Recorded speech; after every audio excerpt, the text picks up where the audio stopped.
Bonjour et bienvenue sur Média 1 TV. Aujourd'hui, nous nous intéressons à un pays qui vient de célébrer le centenaire de son indépendance, un pays du Proche-Orient englué dans les tiraillements interconfessionnels et qui souffre d'une crise économique et sociale chronique. Nous mettons le cap sur le Liban, où l'explosion en août dernier au port de Beyrouth a fini de mettre le pays à genoux. Après la première conférence des donateurs qui avait permis de récolter 250 millions d'euros d'aide, une deuxième rencontre du même genre a lieu aujourd'hui. Mais est-ce suffisant pour sortir le Liban de la crise? Et surtout, pourquoi les composantes de la classe politique libanaise n'arrivent toujours pas à accorder leur violon? Essayons de répondre à ces questions avec notre invité du jour. Il s'agit d'Emmanuel Dupuy. Il est le président de l'Institut Prospective et Sécurité en Europe. Bonjour Emmanuel Dupuy. Bonjour. Alors, tout d'abord, quels sont les objectifs de cette nouvelle conférence, sachant qu'il y a de cela à peine 4 mois, la première conférence avait permis, comme je le disais, de récolter 250 millions d'euros d'aide pour le Liban? Écoutez, on est très loin du compte, puisque la première conférence que vous évoquiez avait comme objectif de récolter près de 14 milliards d'euros. C'est à peu près la somme qu'il faut pour tenir compte de l'aggravation de la situation économique au Liban. Cette conférence, qui s'était tenue en avril, comme vous l'avez mentionné, avait permis de récolter 300 millions d'euros. La France, d'ailleurs, avait largement contribué à cette somme, puisque rien que la France proposait 250 millions. Mais on est encore une fois très loin de ce que la Banque mondiale et le FMI préconisent. Le rapport semestriel de la Banque mondiale qui est sorti il y a quelques jours est absolument catastrophique. On parle évidemment d'une situation qui s'est aggravée avec la crise, bien sûr, après l'explosion du 4 août, mais également aussi avec la crise de la Covid-19 qui touche aussi le Liban, même s'il touche peut-être moins le Liban que plusieurs de ces pays limitrophes. Le FMI et la Banque mondiale évoquent une dépression délibérée, en mettant en avant le fait qu'il y a une responsabilité politique à des problèmes structurels qui, évidemment, plongent le Liban dans la récession. 80%, sa monnaie a été, la livre libanaise a été dévaluée de 80%, avec un taux d'endettement qui frôle les 194% du PIB, un taux de chômage qui dépasse les 32%. On pourrait continuer comme ça, un déficit qui maintenant atteint 5 milliards de dollars, près de 10% du PIB, et évidemment avec toutes les conséquences politiques et sociales que cela occasionne, encore une fois, agglomérées avec cette crise humanitaire, et c'est la raison principale de la conférence qui a lieu aujourd'hui, après l'explosion du 4 août, alors que l'hiver est en train de s'installer à Beyrouth, et que pas grand-chose a bougé depuis les deux déplacements d'Emmanuel Macron en août et en septembre dernier, et d'une certaine façon le ton un peu commitatoire qu'a exprimé le président français pour que les choses avancent. Souvenons-nous que le président avait donné 4 à 8 semaines pour qu'un gouvernement technique ou de techniciens, composé de techniciens, comme le souhaite le FMI, soit mis en place pour répondre à cette immensité de la crise économique auquel fait face le Liban. Donc, à vous entendre parler, ce n'est pas en fait l'assistance internationale qui va permettre de résoudre cette crise chronique au Liban, en fait. C'est plutôt des questions internes aujourd'hui. Ce sont les deux, bien sûr. C'est important qu'il y ait une mobilisation internationale. La précédente conférence, donc CEDRE, pour la conférence économique pour le développement et les réformes au Liban, portait bien son nom, pour le développement et les réformes. Et ça, je crois que c'est important d'avoir en tête qu'il y a effectivement une responsabilité politique libanaise. Le Liban a connu 3 premiers ministres depuis janvier dernier. Du reste, l'actuel premier ministre qui est arrivé au pouvoir, qui a été désigné à travers un consensus mou, si vous m'autorisez l'expression, à la fin du mois d'octobre dernier, Saad Hariri, qui en est déjà à sa 3e fonction de Premier ministre depuis 2009, n'est toujours pas validé par le Parlement libanais. Donc il y a évidemment une crise institutionnelle qui vient évidemment compliquer les choses, mais vous avez raison de rappeler que c'est un petit peu un mix des deux. Le FMI le rappelle, il faut que la communauté internationale soit au chevet du Liban. Près d'une trentaine de chefs d'État et de gouvernement seront virtuellement présents à l'invitation d'Antonio Guterres et du président Emmanuel Macron.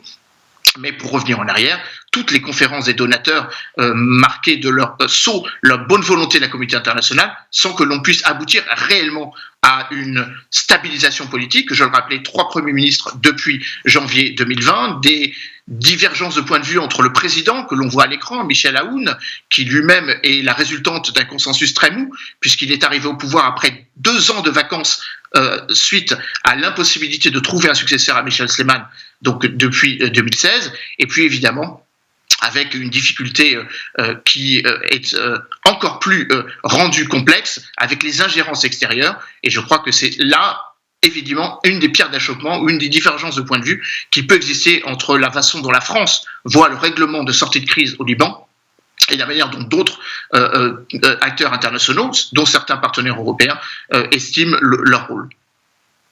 Alors, dans ce contexte aujourd'hui, comment expliquer le fait que la classe politique libanaise n'arrive jamais pratiquement à se mettre d'accord? On sait que le pays est tiraillé par des divergences interconfessionnelles. Pourquoi? Expliquez-nous davantage, en fait, ce paradoxe libanais.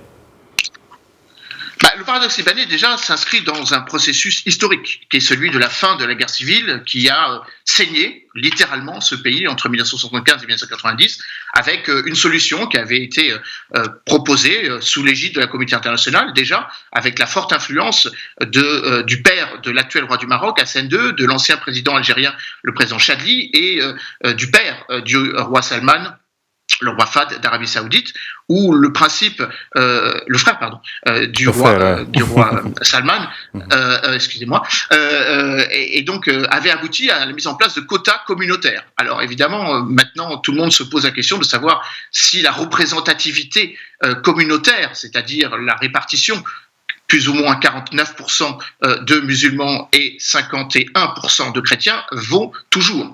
Parmi ces 49% de musulmans, une minorité, mais une minorité grandissante de chiites, vaut toujours le nœud gordien, si j'ose dire, ou encore une fois la pierre d'achoppement, qui du reste a mobilisé des centaines de milliers de jeunes dans les rues de Beyrouth et des principales villes libanaises depuis octobre 2019, c'est de mettre fin à ce principe des quotas communautaires.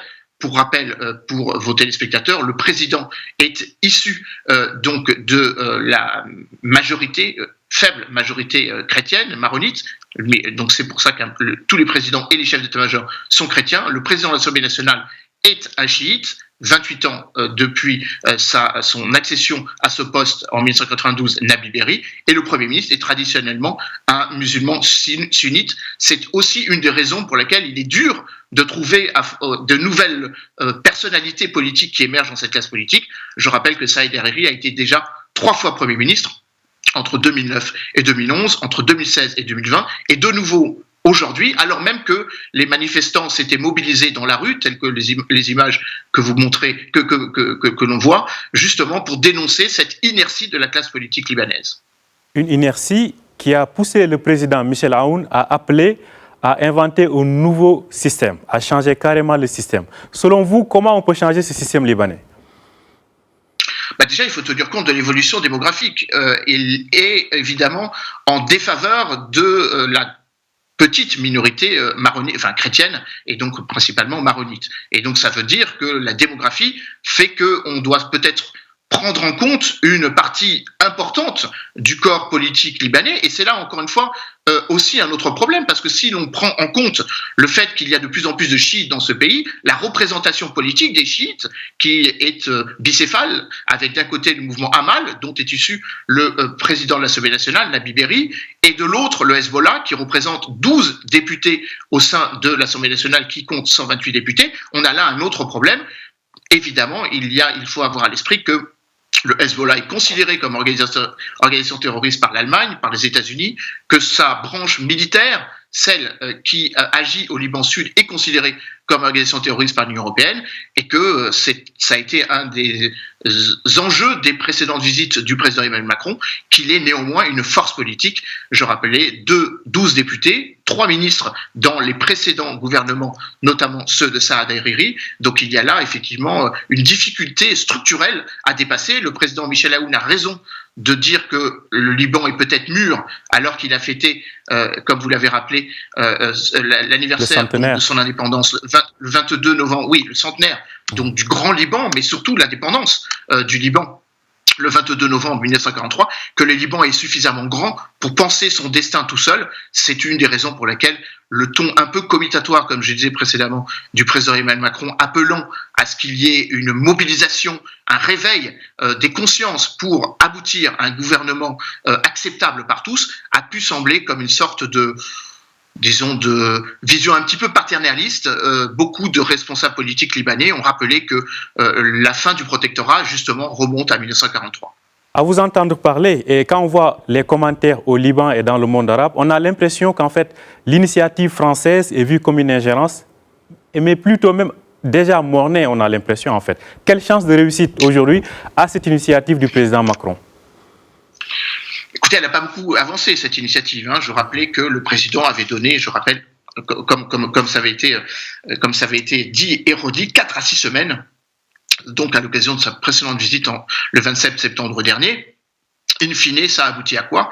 Au retour de Saad Hariri comme Premier ministre par défaut, comme je le rappelais, avec pour l'instant un vote au Parlement qui tarde à confirmer son pouvoir.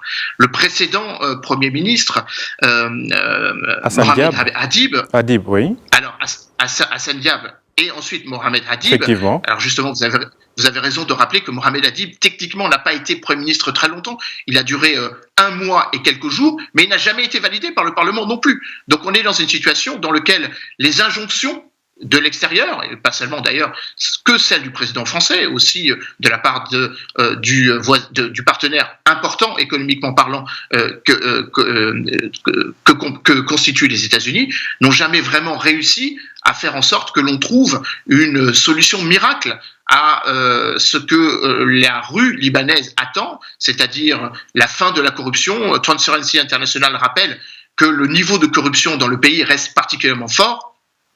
Le pays, d'ailleurs, le Liban est classé 143e sur la liste des 180 pays que quantifie Transparency International, et que, bien évidemment, il y a aussi un autre problème, qui est le problème de hiatus entre la très faible,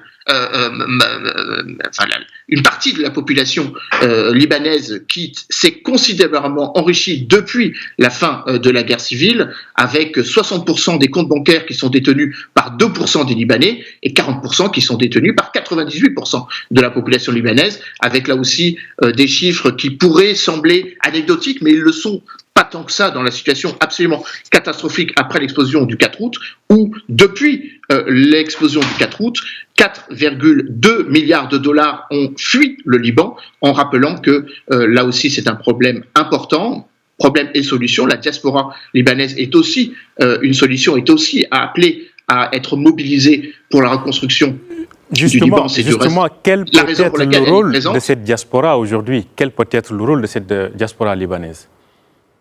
Ramener les 3,4 milliards d'euros qui chaque année quittent le Liban, par exemple, permettant de reconstruire de manière plus inclusive le destin de ce pays, ou tout simplement faire en sorte que l'on trouve peut-être à l'extérieur du pays des personnalités politiques, peut-être moins politiques justement, mais peut-être plus économiques, pour rassurer la communauté internationale. On sait que le FMI est très perturbée par l'idée selon laquelle toutes les réformes qu'elle avait proposées déjà depuis mai dernier n'ont pas abouti. Encore une fois, il faut comprendre que l'explosion du 4 août a été un choc qui malheureusement a bloqué ou a réduit ou a retardé ces nécessaires réformes, mais il y a là sans doute à trouver une solution venue de l'extérieur qui pourrait être de nature sans doute à rassurer la communauté internationale. Alors, parlons de cette communauté internationale. Habituellement ou traditionnellement, on voit le Liban comme un pays tiraillé entre deux influences, l'influence sunnite et l'influence chiite. Je fais notamment référence à Riyad et à Téhéran. Mais depuis quelque temps, on voit le retour de la France, les États-Unis, mais aussi la Turquie. Finalement, le Liban est redevenu un terrain de confrontation entre grandes puissances.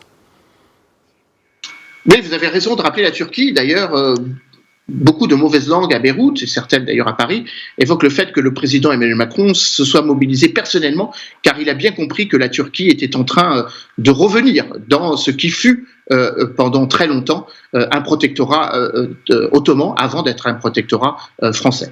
Et ça, je crois que c'est un élément que l'on aurait tort de mettre de côté. Il y a effectivement un jeu de puissance qui concerne non seulement le Liban, mais toute la partie de la Méditerranée orientale, avec la découverte de 50 milliards de mètres cubes de gaz entre la Grèce, donc entre les îles grecques et la Turquie, et précisément en mettant en avant le fait qu'un de ses principaux gisements se trouve au large du Liban, du reste dans une zone contestée, une zone économique contestée entre l'Israël et le Liban, et que bien évidemment, au-delà de cette jeu de puissance, des puissances régionales, et puis il y a les jeux de puissance internationales, les principales compagnies qui sont en train d'exploiter le gaz et notamment les futurs champs gaziers sont des pays qui jusqu'à présent étaient pour la plupart présents dans cette partie du monde, mais qui, pour certaines, sont en train d'arriver de manière beaucoup plus caractérisée. Je pense notamment à la Russie, puisque les trois compagnies qui se partagent donc le champ pétrolier, donc Aphrodite au large du Liban et d'Israël, sont des compagnies italiennes, françaises et russes. Mais vous avez aussi raison de rappeler que, à côté de cela, il y a le jeu des États-Unis. Justement, j'allais revenir à ça. Quel devrait être justement le rôle de la nouvelle administration Biden au Liban? On a vu l'administration Trump essayer de faire avancer certains dossiers, notamment peut-être au profit d'Israël. Quelle devrait être l'attitude de l'administration Biden? L'administration Biden ne changera pas beaucoup par rapport à Israël. Par contre, elle risque d'avoir une position un peu différente vis-à-vis de la Syrie. Il faut avoir à l'esprit que Antony Blinken, donc le futur secrétaire d'État américain, qui passe pour être assez réaliste dans ses rapports, dans la manière dont il perçoit les rapports de force, est secondé ou a en parallèle plutôt un conseiller national pour la sécurité, Jake Sullivan, qui est beaucoup plus faucon, qui est beaucoup plus agressif. Il l'a montré alors qu'il s'occupait du dossier syrien. Il y aura sans doute un renforcement et peut-être une moindre souplesse vis-à-vis du régime de Bachar el-Assad, comme on l'a pu le pressentir depuis quelques mois avec un président américain enclin à penser que la Russie avait gagné la partie en Syrie et que les États-Unis devaient évidemment quitter et donc ne plus soutenir, ou en tout cas moins qu'il n'avait fait jusqu'à présent, les forces qui combattaient le régime de Bachar el-Assad. Sans doute y aura-t-il une influence beaucoup plus offensive de la part de Joe Biden, et donc cela aura une implication et sur le Liban et sur la relation avec Israël. Sans doute aussi faut-il avoir à l'esprit que nous sommes dans une situation un peu complexe et très désagréable pour la position diplomatique française, puisque le président Donald Trump et Mike Pompeo, qui a fait récemment une visite dans la région, il n'est pas allé au Liban, mais il est allé en Israël et dans plusieurs pays du Golfe et notamment également en Jordanie, sont encore aux affaires jusqu'au 20 janvier après-midi. Et le temps que l'administration Biden se mette en place, on aura sans doute une temporalité qui fait que le président américain va sans doute essayer d'allumer des feux un petit peu partout. On l'a vu avec l'Iran, on l'a vu avec la Turquie, on l'a vu aussi vis-à-vis de la Russie en ce qui concerne la question du Caucase du Sud. Et il est tout à fait possible que le président Donald Trump veuille un peu perturber le jeu tel que le président français le voit au Liban et d'une certaine façon lui rendre la tâche un petit peu plus compliquée. Ce qui ne fera que complexifier la situation dans un pays et dans une région déjà complexe. Merci à vous, Emmanuel Dupuis. Je rappelle que vous êtes le président de l'Institut Prospective et Sécurité en Europe, l'IPSE. Donc, merci d'avoir été avec nous ce matin et de nous avoir donné tous ces éclairages sur la situation politique au Liban. Merci. Merci à vous, chers téléspectateurs. Très bonne journée et très bonne suite de programmes sur Médien TV.